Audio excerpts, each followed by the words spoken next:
Et voilà, ces personnages vont vous jouer l'histoire d'Antigone. Antigone, c'est la petite maigre qui est assise là-bas et qui ne dit rien. Elle regarde droit devant elle. Elle pense. Elle pense qu'elle va être Antigone tout à l'heure, qu'elle va surgir soudain de la maigre jeune fille noiraude et renfermée que personne ne prenait au sérieux dans la famille, et se dresser seule en face du monde, seule en face de Créon, son oncle, qui est le roi.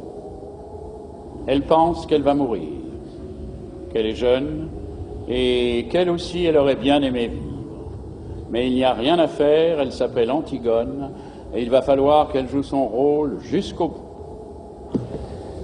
Et depuis que ce rideau s'est levé, elle sent qu'elle s'éloigne à une vitesse vertigineuse de sa sœur, Ismène, qui bavarde et rit avec un jeune homme. Elle sent qu'elle s'éloigne de nous aussi, qui sommes là, bien tranquilles à la regarder.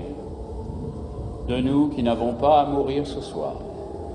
Le jeune homme avec qui parle la blonde, la belle, l'heureuse Ismène, c'est Aimon, le fils de Créon.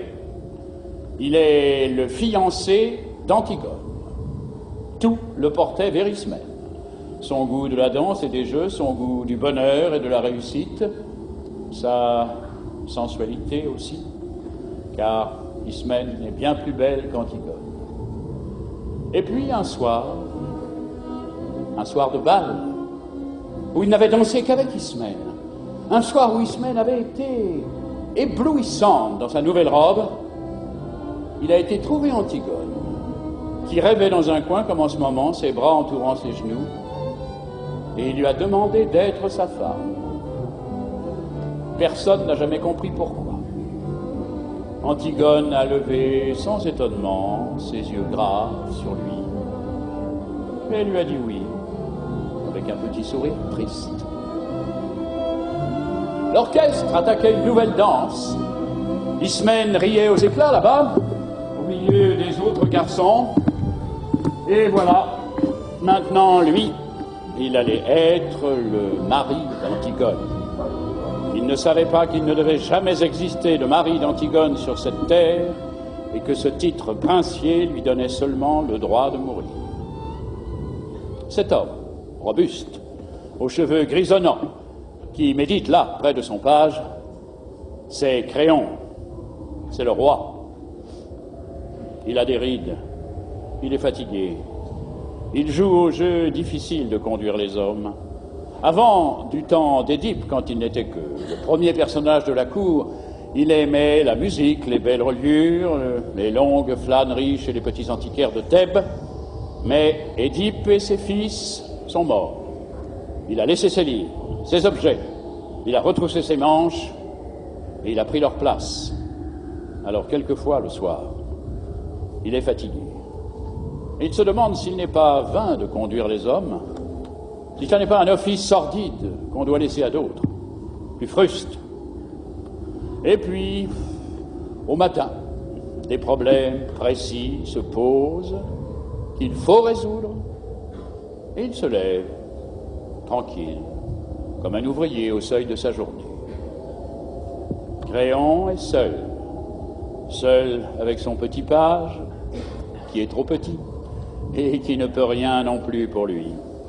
Ce garçon là-bas au fond, qui rêve, adossé au mur, solitaire, c'est le messager.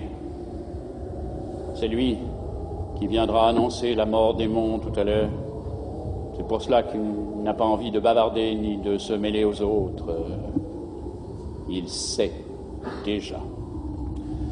Enfin, ces trois hommes qui jouent, ce sont les gardes. Ce ne sont pas de mauvais bougres, ils ont des femmes, des enfants et des petits ennuis comme tout le monde, mais ils vous emploieront les accusés le plus tranquillement du monde tout à l'heure. Ils sont dépourvus de toute imagination. Ce sont les auxiliaires, toujours innocents et toujours satisfaits d'eux-mêmes, de la justice, pour le moment, jusqu'à ce qu'un nouveau chef de Thèbes, dûment mandaté, leur ordonne de l'arrêter à son tour. Ce sont les auxiliaires de la justice de Créon. Et maintenant que vous les connaissez tous, Ils vont pouvoir vous jouer leur histoire.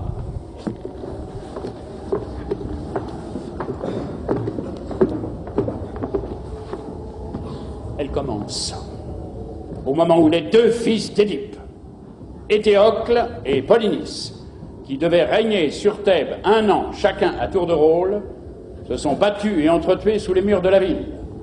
Étéocle, l'aîné, au terme de la première année de pouvoir, ayant refusé de céder la place à son frère. 7 grands princes étrangers que Polynice avait gagnés à sa cause ont été défaits devant les 7 portes de Thèbes. Maintenant, la ville est sauvée. Les 2 frères ennemis sont morts.